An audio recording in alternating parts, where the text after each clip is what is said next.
Est-ce que vous êtes d'accord que Dieu vous secoue sur des choses que vous avez acquises et que vous pensez? Est-ce que vous êtes d'accord que Dieu mette en lumière certaines choses? On est en 2023. Moi, je crois que Dieu veut faire des choses nouvelles. Amen. Je crois qu'il veut un petit peu secouer ses enfants, mais surtout les faire progresser, les faire avancer. Et moi, je veux me réjouir de ça.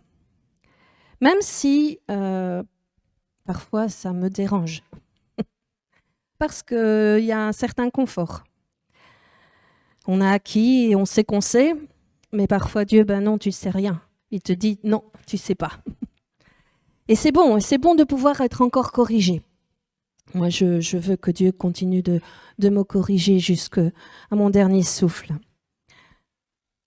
La semaine passée, Christian a parlé au travers de son message. Son message était donc sur les armes. Et les armes de l'esprit, bien sûr. Et il a parlé à un moment donné que dans ses débuts, il observait les autorités de cette église et il se disait, mais parce qu'il avait compris quelque chose. Il se disait, mais moi, je ne vis pas ces épreuves, je ne vis pas tout ça. Et quelque part, il soupirait après ça. Nous, on lui disait, attends, laisse venir.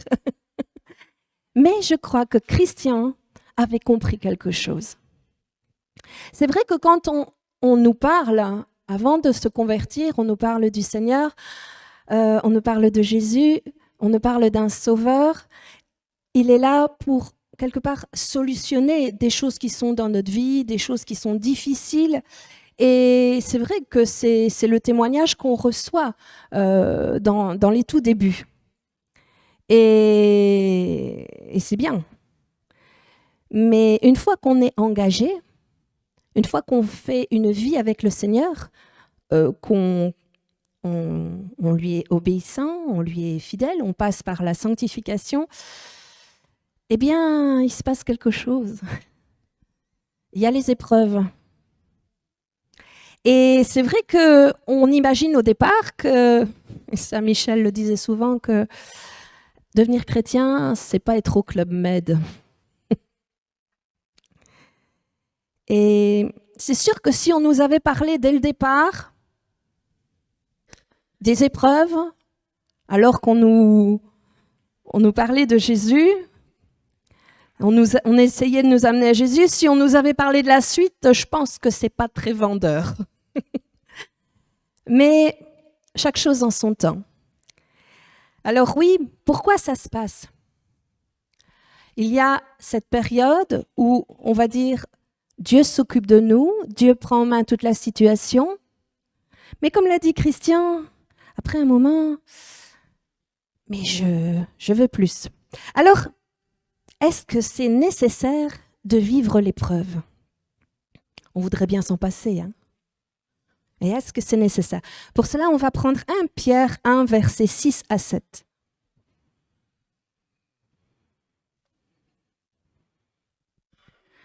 C'est là ce qui fait votre joie, quoique maintenant, puisqu'il le faut, vous soyez attristés pour un peu de temps par diverses épreuves, afin que l'épreuve de votre foi, plus précieuse que l'or périssable, qui cependant est éprouvé par le feu, ait pour résultat la louange, la gloire et l'honneur lorsque Jésus-Christ apparaîtra. Puisqu'il le faut. L'épreuve, elle a un but. Et Christian l'avait saisi quand il l'a exprimé. C'est comme un tremplin qui va vous permettre de vivre quelque chose que vous n'avez jamais vécu. Alors, avant l'épreuve, on se sent comme limité. Au bout d'un moment, on a l'impression d'être bloqué, de stagner, de rester comme sur un palier. Et puis, il y a le désir du cœur d'avancer. Alors oui, Dieu voit le cœur qui a envie d'avancer et Dieu va permettre des épreuves. Et puis on vit l'épreuve.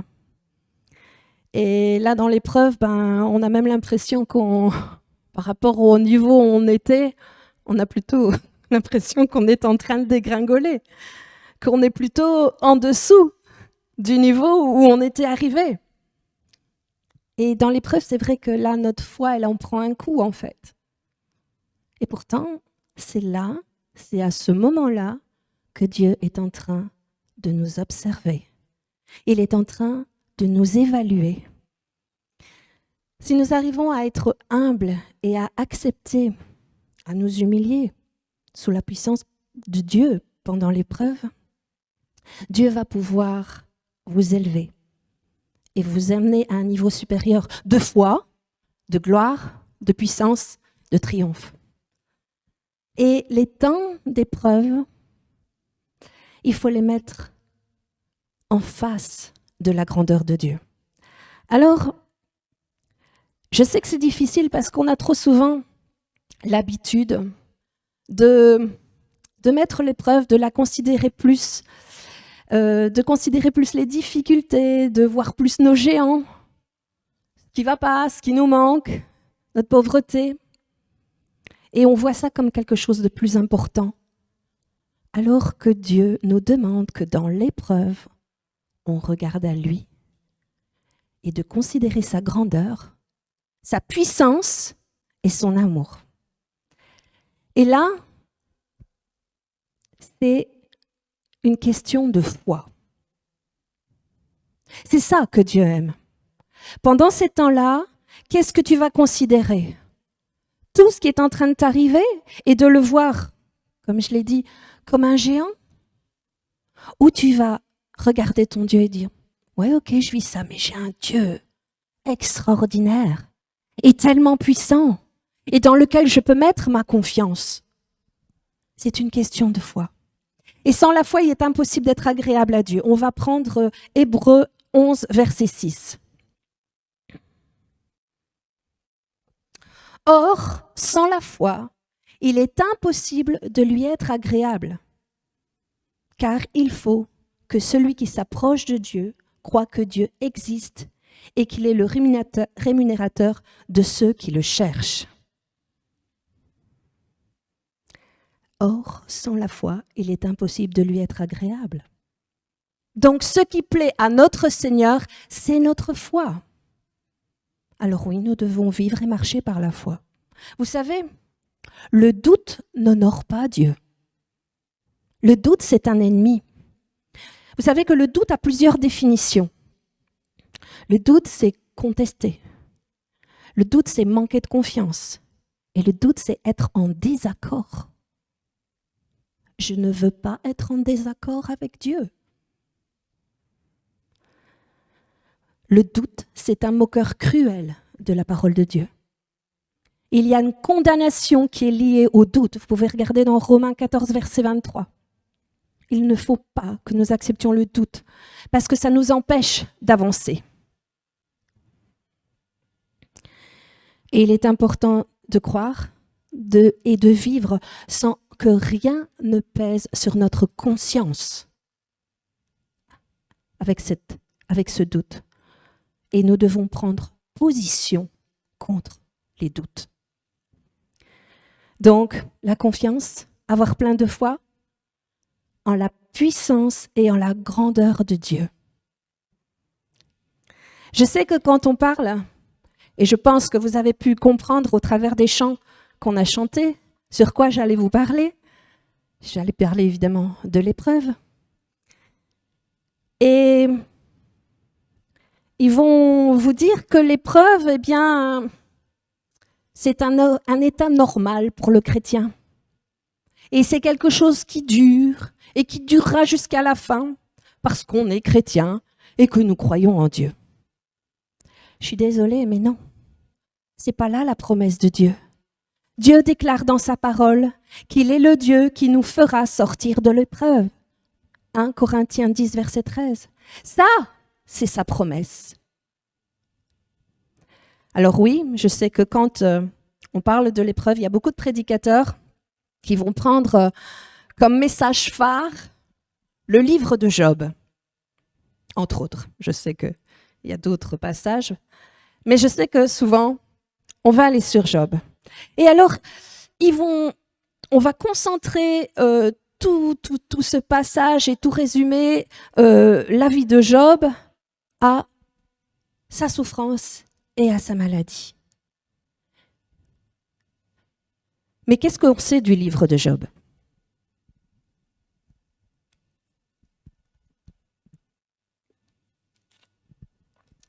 Que savez-vous du livre de Job ? Bon, on sait déjà que l'auteur du livre, il est anonyme. Mais vous savez que Job est cité également dans Ézéchiel 14, de 14 à 21, et dans Jacques 5, verset 11. Ce n'est pas une fable. Job, c'est une histoire vraie. Alors, l'histoire de Job, je vais vous la résumer parce que c'est assez long. C'est l'histoire d'un homme qui aime énormément Dieu. C'est l'histoire d'un homme qui est prospère et qui a la faveur de Dieu. Il est prospère, il a du bétail, il a des enfants, il a une belle situation. Et c'est quelqu'un qui est vraiment, qui a la crainte de l'Éternel. Il est vraiment, il veut tout faire pour plaire au Seigneur. C'est un homme de justice, c'est un homme qui aime la vérité, c'est un homme qui ne veut pas faire le mal. Et Dieu considère Job, et ce qui se passe, c'est que Dieu permet qu'il soit éprouvé par Satan, mais tout en préservant sa vie. Et dans un premier temps, Satan lui retire tous ses biens, enfin son bétail, ses enfants. Et dans un deuxième temps, Satan lui retire sa santé. Et Job est dans la situation de souffrance, tout en ayant conscience d'être innocent. Mais ça lui tombe dessus. Et on a 3 de ses amis qui, donc pour les citer, il y a Eliphaz, Bildad et Trisophar. Pardonnez-moi si l'accent n'y est pas. Et pendant tout un temps, ils vont essayer de le persuader que sa souffrance, que tout ce qui lui arrive, c'est le fruit de son péché. Si vous regardez, donc on a à peu près 3 discours par ami, hein, peut-être pas pour Tsophar, je pense qu'il n'y a que 2, et ils sont avec des arguments pour lui dire, écoute, ce qui t'arrive, c'est certainement que tu as fait quelque chose de travers. C'est certainement que tu n'es pas si bien que ça. C'est certainement que tu as péché. Et ça s'appelle des amis. Prenons garde, justement, nous, en tant que chrétiens, lorsque nous avons des amis dans l'épreuve, de ne pas être ce genre d'amis-là. Parce que vous ne savez pas ce que Dieu est en train de faire dans la vie de la personne. Dieu seul est juge. Donc, ne nous plaçons pas comme juges. Enfin bon, bref. Donc là, c'est une petite parenthèse, mais j'ai envie de vous dire, faites pas comme ces 3 amis-là. Alors c'est vrai que quand on lit le texte, ça semble assez ardu, assez compliqué, hein, toutes ces argumentations, tous ces discours. En fait, c'est sous forme de poèmes. C'est pour ça que c'est assez étrange la façon dont c'est écrit. Et devant tout ça, mais Job, il n'est pas d'accord. Et il rejette vigoureusement toutes leurs argumentations parce que lui, il dit « Mais non, ça, c'est pas possible. Je sais que je me suis mis devant Dieu et tout ça. » Et on a un quatrième interlocuteur, c'est Éliou, qui va lui trouver une solution dans les vertus éducatrices de la souffrance. Mais à la fin du livre, Job, qui était injuste, est restauré. Il est restauré dans ses biens, il est restauré dans sa santé, il est même gratifié de bénédictions nouvelles. Alors, souvent, on résume la vie de Job donc à la partie souffrance et maladie. Et ça, c'est un petit peu comme si on met toujours l'épreuve plus grande que la puissance de Dieu. Quand vous lisez le texte de Job, j'oserais comparer cela à, vous avez sur une journée 24 heures, et pendant 23 heures, vous allez parler des souffrances de Job, et sur la dernière heure ou les dernières minutes, Dieu a béni. C'est pas juste. Il y a un problème de déséquilibre là. Même si le livre de Job va parler plus, parce qu'il y a plus de mots dans tous les textes et tous les discours de ses amis, il y a toute une partie où on va parler de ses difficultés, de son épreuve, et on voit ça comme quelque chose de plus grand, plus important que la partie bénédiction. Vous savez que tout ce temps-là, Dieu ne lui parle pas. Et quand il lui parle, et c'est à la fin, c'est pour le bénir. On voit Dieu qui parle juste un instant dans le début du livre de Job, mais c'est avec Satan. Donc, pour le fait de pouvoir l'éprouver. Mais tous les chapitres suivants, c'est les 3 amis de Job, avec 1, 2 ou 3 discours sous forme de poèmes, de chansons, de vers.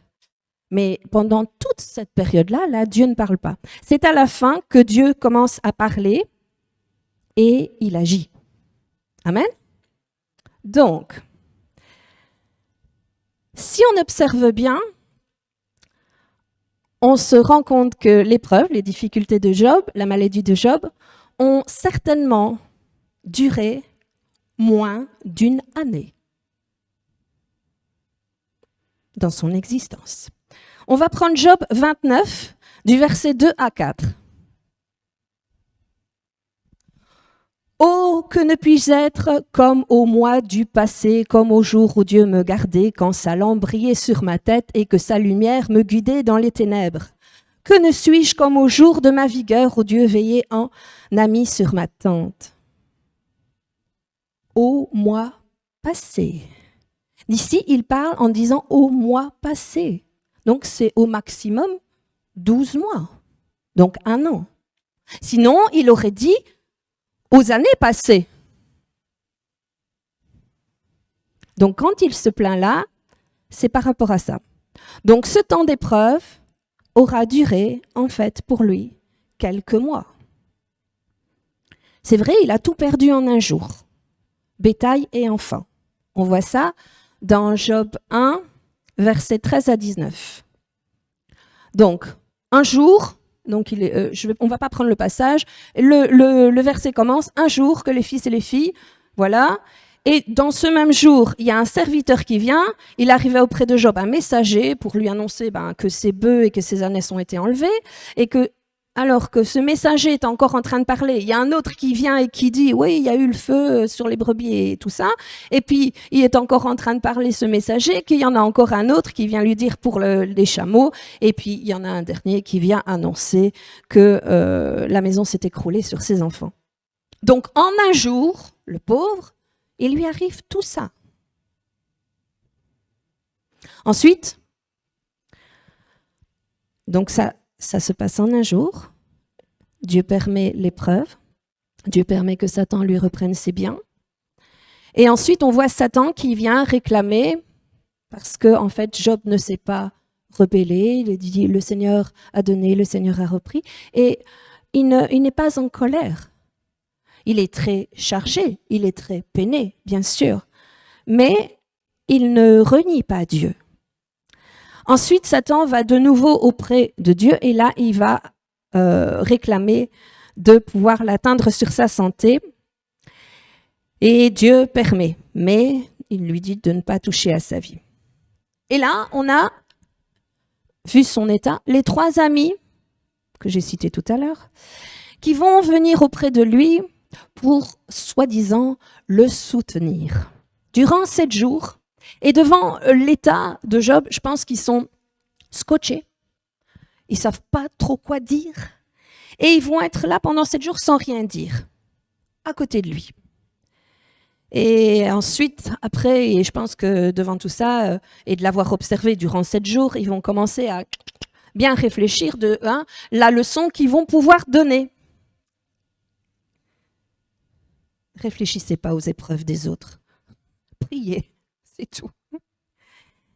Et c'est vrai que on a toujours l'impression quand on vit des épreuves que c'est toujours très long. Et le temps d'épreuve est toujours plus long que la normale. Alors j'ai envie de vous dire, dans ces temps-là, qu'on ne doit pas être ces crétins, fallait la faire, ces chrétiens qui aiment tellement parler de l'épreuve. Ouais, c'est vrai, c'est crétin de parler des épreuves. C'est mieux de parler de la grandeur de Dieu. Vous savez, cette façon de parler et de penser, c'est un piège, c'est une forteresse pour nous faire croire que l'épreuve, c'est quelque chose qui va durer toujours. Il y en a qui se disent, ça va durer longtemps, ça va durer toujours. Et peut-être que si Dieu intervient, alors peut-être je sortirai de cette épreuve. Vous savez, moi, ce que je crois, c'est que parfois, derrière ce genre de message, on s'excuse. On est en train d'excuser notre manque de foi.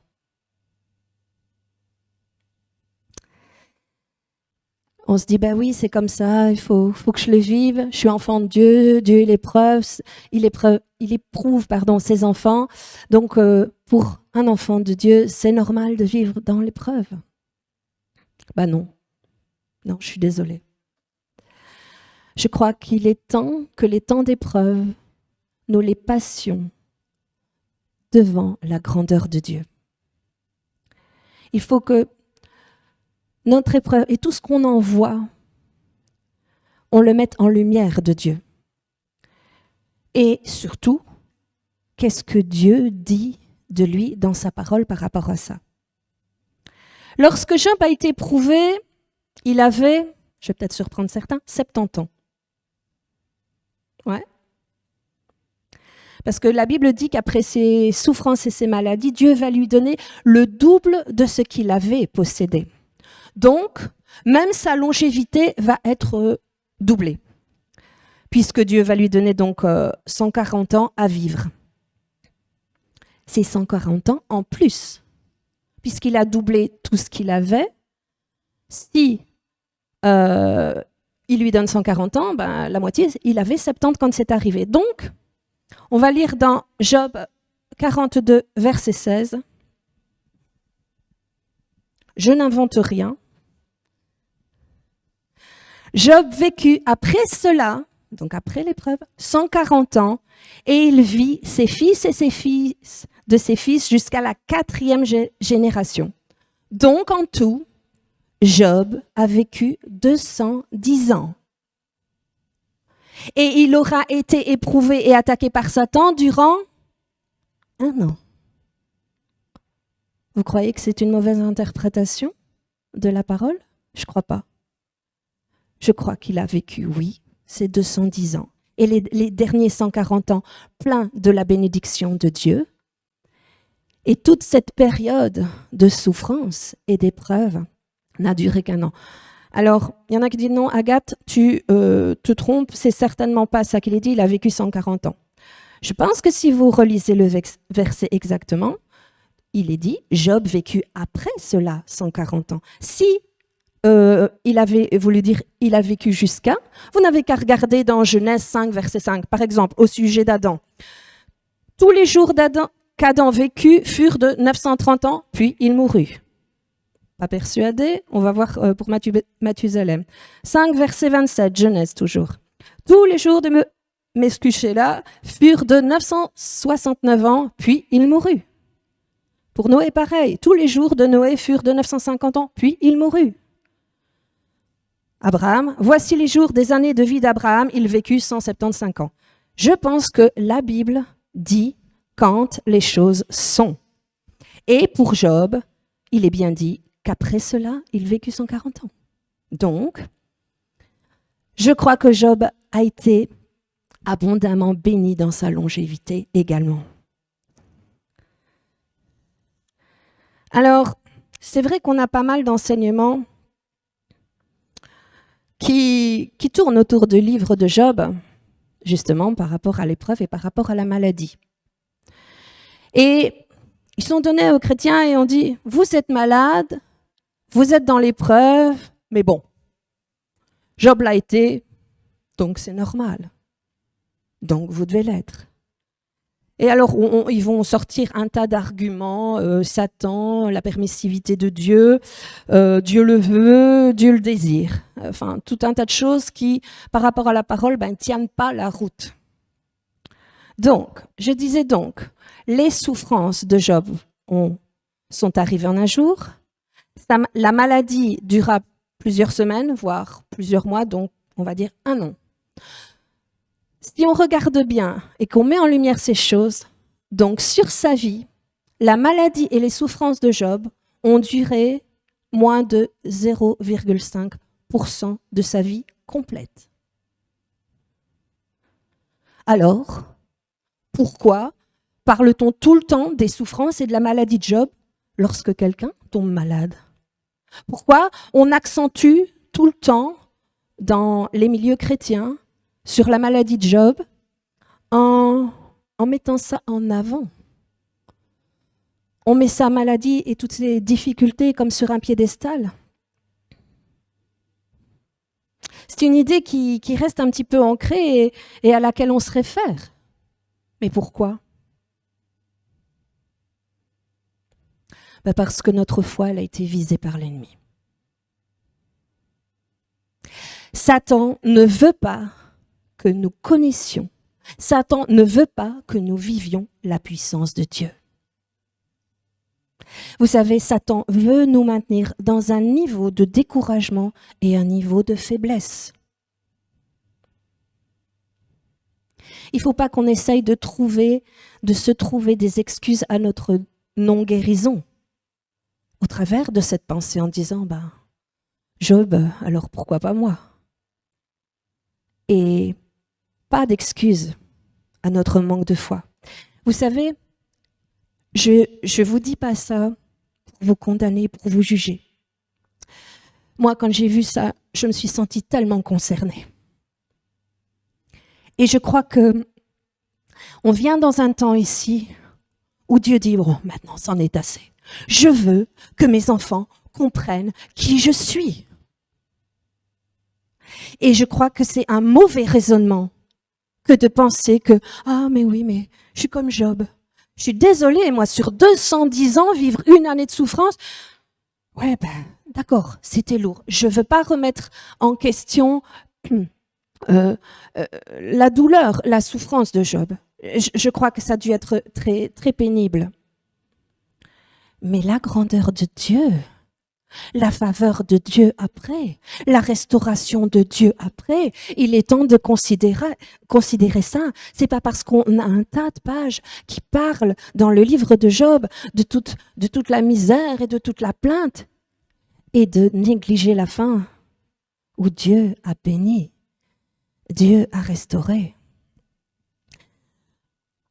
Je pense que moi personnellement, je me suis remise en question. Et vous savez,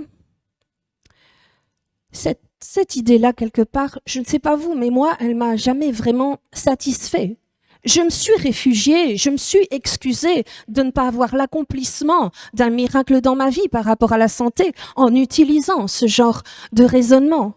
Mais quand un prédicateur venait et témoignait de guérison, de puissance, de ce qu'il avait vécu et que les gens étaient guéris. Je ne sais pas comment vous vous êtes sentis, mais moi je dis mais ouais, c'est vraiment ça. Je pense que ma nature, du coup, elle était en adéquation avec la volonté de Dieu. Et c'est ça la volonté de Dieu. C'est pas d'accepter une souffrance. Alors, il faut accepter l'entièreté de la parole de Dieu, dans son ensemble. Et Job s'est humilié, c'est vrai. Il s'est repenti et il a prospéré. Alors je sais que certains vont me citer dans les Actes des Apôtres, donc 14, 28. C'est par beaucoup de tribulations qu'il nous faut entrer dans le royaume de Dieu. Je suis désolée, ici c'est différent. C'est une persécution. Et là, on a été avertis par rapport aux persécutions de ceux qui annonceraient l'Évangile. Je reviendrai sur ce sujet-là plus tard. Jésus, il nous a rachetés. Il nous a rachetés de la pauvreté. Il nous a rachetés de la malédiction de la loi du péché. Et nous ne sommes pas censés vivre dans des souffrances éternelles, ni même pour un moment sur cette terre. Mais qu'est-ce que nous sommes censés vivre? Eh bien, pour les enfants de Dieu, nous sommes censés vivre dans la gloire. Et ces tribulations que j'ai citées dans les Actes, c'est que nous sommes censés vivre sur la terre, c'est des persécutions, pas la maladie, pas la misère. C'est pas le résultat du péché. Vous savez pourquoi Jésus a été sur la croix? Pour que nous puissions être libres, pour que nous puissions être prospères en tout et en bonne santé comme notre âme. Notre droit est de pouvoir jouir et bénéficier de cette vie et la bénédiction en Jésus-Christ.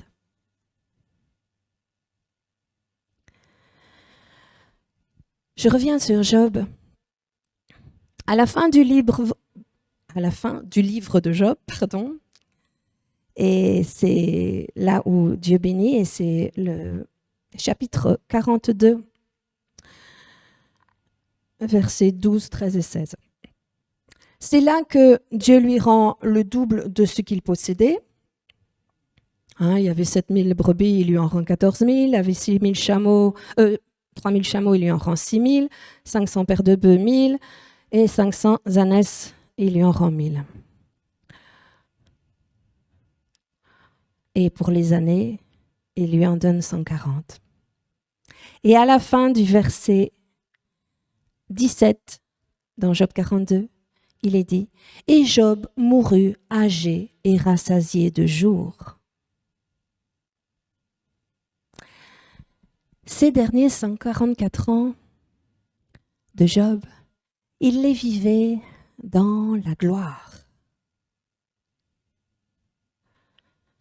Il les vivait dans la gloire de Dieu. Dieu avait restauré, Dieu avait répondu. Alors je crois qu'en lumière de tout cela, il faut que maintenant, quand on parle de Job, on parle de manière différente. On parle de manière équilibrée.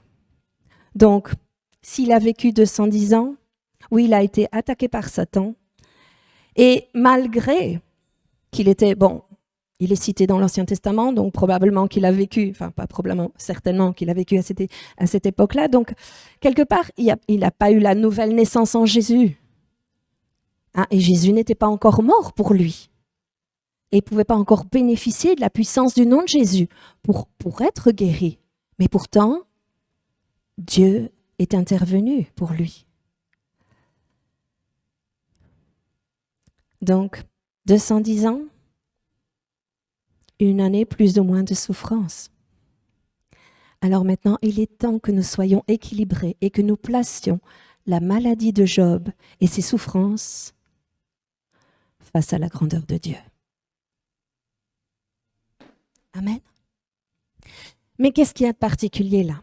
C'est que la seule porte de sortie de l'épreuve, c'est quoi? C'est la foi. La seule porte de sortie de l'épreuve, c'est la foi. Et si vous êtes attaqué par des épreuves, des difficultés, et que vous vous êtes appuyé sur l'enseignement de Job en disant « c'est normal, en tant qu'enfant de Dieu, c'est comme ça, c'est normal d'être attaqué par la maladie », je vais vous dire non, c'est pas normal. C'est pas la normalité et la volonté de Dieu. Vous savez, quand Jésus était sur la terre, qu'il allait de ville en ville, qu'il faisait du bien et qu'il guérissait tous ceux qui étaient sous l'emprise du mal, du malin, et tous les malades qui venaient à lui étaient guéris.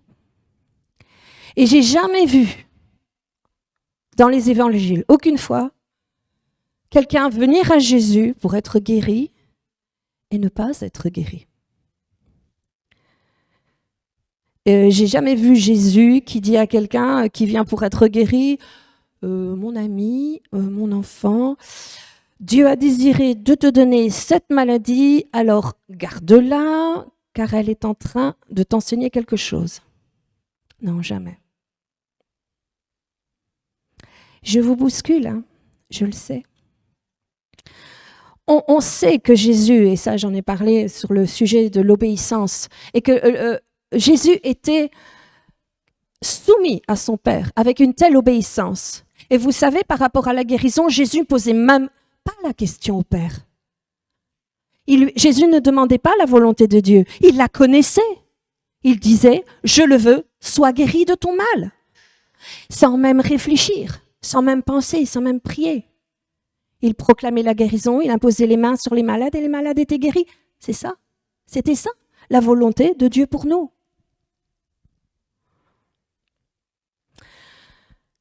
Alors c'est vrai que les épreuves ne touchent pas seulement la maladie. Et il y a plein d'hommes et de femmes qui ont connu toutes sortes d'épreuves, toutes sortes de difficultés. Et on va prendre dans Hébreux chapitre 11. Et je vais commencer au verset 32. Alors, mais tu peux mettre ce que je t'ai noté à Hébreux chapitre 11, Nicolas. Comme ça, on verra pour toutes les autres fois, mais moi, je vais lire à partir du 32. Gédéon, Barak, Samson, Jephthé, David, Samuel et les prophètes, qui, par la foi, obtinrent des promesses, fermèrent la gueule des lions, étreignirent la puissance du feu, échappèrent aux tranchants de l'épée, guérirent de leur maladie. Ben oui, parce que effectivement, ils ont été attaqués par la maladie, mais ils en sont guéris, furent vaillants à la guerre et mirent en fuite des armées étrangères.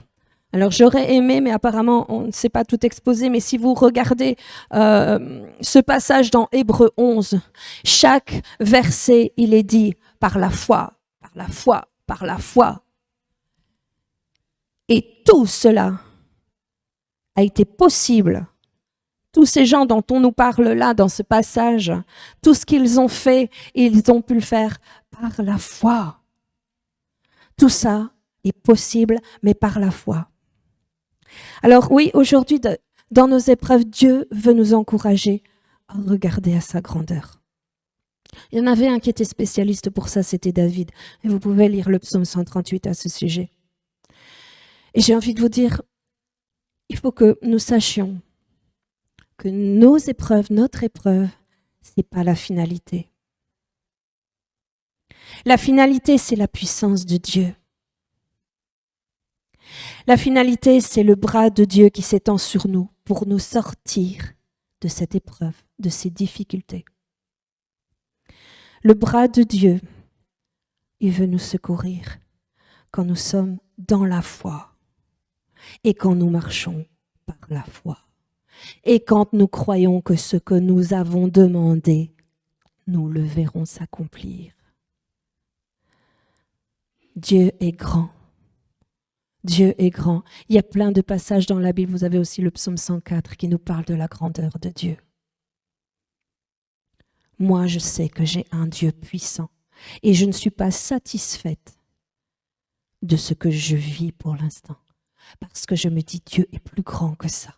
Et je veux me donner tous les moyens pour le voir s'accomplir. Amen. Dieu a tout créé par la puissance.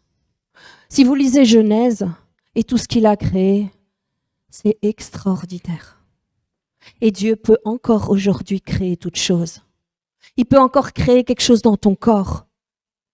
Dieu veut, c'est sa volonté, il veut nous guérir. Mais il veut voir notre foi.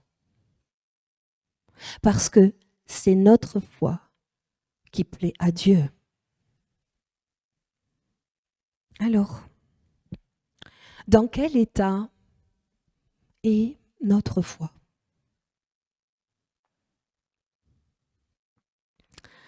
Est-ce qu'elle est dans un état de destruction? Est-ce qu'elle est découragée? Ou est-ce que tu as abandonné? Vous savez ce qui est extraordinaire? C'est que Dieu peut venir au secours de notre foi. Mais il y a quelque chose à faire. Dieu veut guérir notre foi. Amen. Mais nous devons reconnaître l'état de notre foi.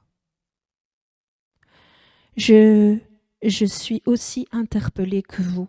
Et si je vous partage ça, c'est parce que moi j'ai été touchée et je me suis dit, mais ouais.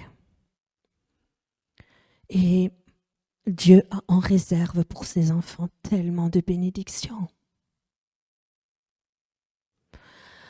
Je crois que nous pouvons, en tant qu'enfants de Dieu, nous repentir de l'état de notre foi, d'avoir laissé l'ennemi pulvériser, détruire, laisser le découragement, le doute et même abandonner.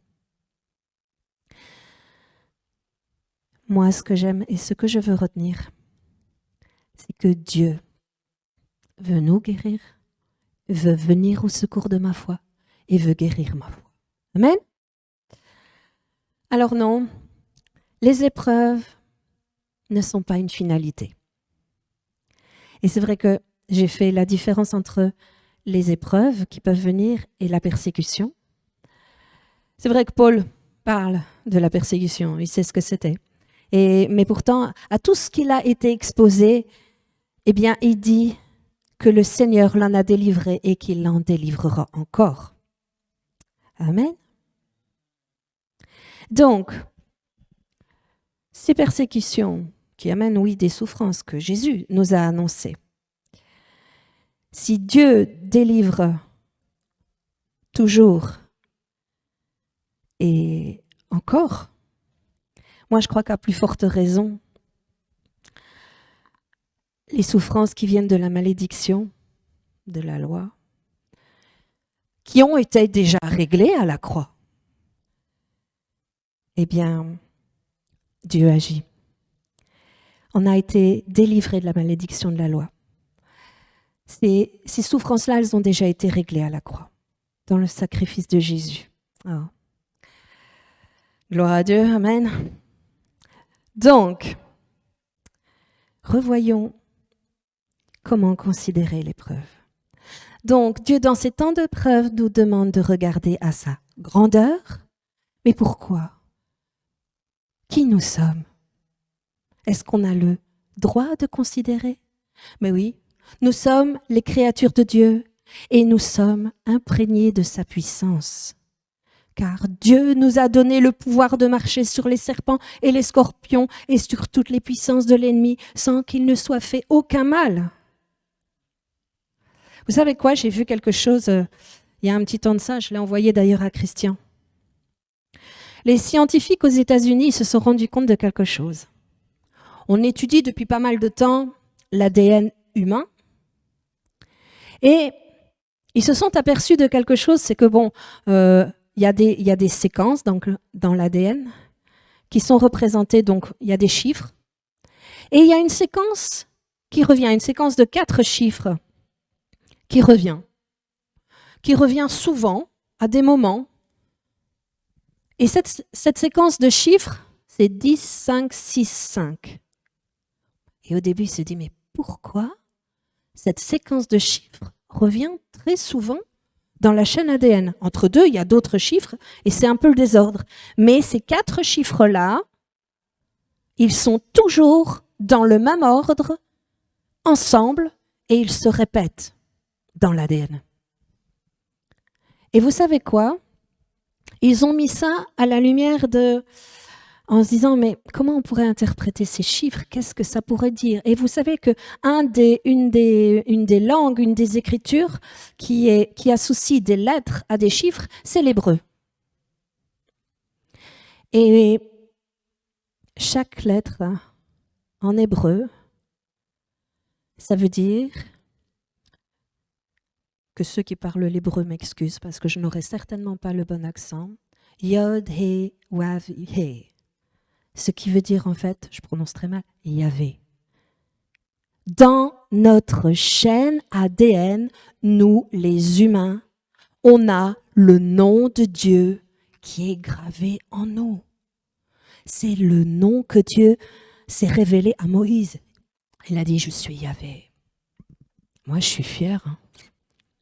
Je sais pas, mais en sachant ça, je me dis, ah, mais oui, je suis imprégnée de sa puissance. J'ai une part de Dieu en moi. Du coup, ça nous permet de rêver, d'espérer. En tout cas, ça m'a fait du bien. Je ne me suis pas sentie commune. J'ai une part de Dieu. C'est normal, nous sommes les enfants de Dieu. C'est normal que Dieu ait imprimé notre ADN avec sa marque. Alors, il faut que nous recevions vraiment la révélation de la grandeur de Dieu sur sa gloire et sa volonté pour nous. C'est vrai, il a dit que nous serions éprouvés, mais pas par la maladie. Aucune fois dans la parole, les apôtres ont prêché qu'on serait éprouvés par la maladie, mais par des persécutions, oui. C'est vrai que au travers de persécutions, on peut tomber malade. Il y a des personnes qui ont été emprisonnées, qui ont subi des mauvais traitements, et c'est vrai. Mais de manière générale, dans la Bible, le Seigneur nous révèle que ce n'est pas sa volonté que nous soyons malades, que l'on souffre de la malédiction de la loi, ou que l'on soit dans le manque. Jésus est venu apporter une bonne nouvelle aux pauvres. Philippiens 4, 19.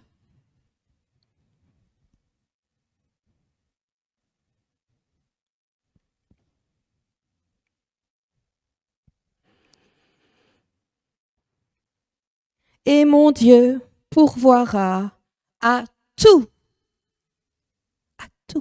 pas à quelques-uns, à tous vos besoins selon sa richesse, avec gloire, pas avec médiocrité, avec gloire en Jésus-Christ. Amen. Il pourvoira à tous mes besoins selon sa richesse, avec gloire en Jésus-Christ. Alors soyons dans la foi. Si nous croyons en ce que nous demandons, oui, prions, selon la parole de Jésus, qui n'a jamais menti, nous le verrons s'accomplir. Amen.